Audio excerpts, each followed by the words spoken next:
Today is the anniversary of Paul Revere's ride, April 18th, 1775. Was it worth the risk? We'll discuss that and see where we are today with that question. But to get into the history and to remember it, Boston had become the hub of rebel activity. King George had already said the colonies were in opposition officially to the crown.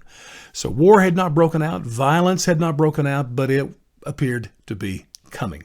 Now, after the Boston Tea Party, the British decided to punish the citizens of Boston for that, and they passed what was called the Coercive Acts. Stuff like they closed the Boston harbor so no business could be conducted. They took away the right to self-governance, which Massachusetts had had since the beginning. They put a lot of people in jail, and maybe worst of all, they forced citizens to house and feed British soldiers. Can you imagine? So the lid of anger had come off. Militias had been formed, including the famous Minutemen. These were the guys that were younger soldiers, sort of the special ops of militia. They had been training and working together on this. They wanted to fight. They were ready to fight. And certainly at a minute's notice, they would be there. That was the point. And they were.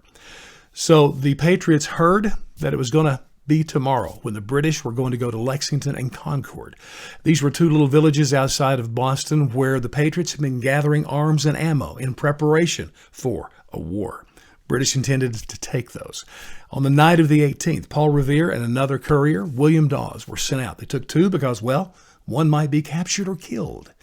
It was Revere that made it back to Old North Church in Boston. This was the highest point in the area. You could see for miles from the steeple of that church, and the Patriots had already set up a signal. So if the British were going to come by sea, light one lantern up in the steeple.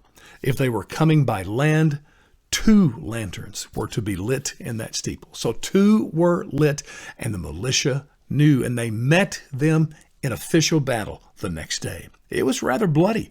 The two together, about 300 British casualties, including 75 dead. On the American side, about 100 casualties, 50 dead. But this marked the beginning of violence, and the war was on.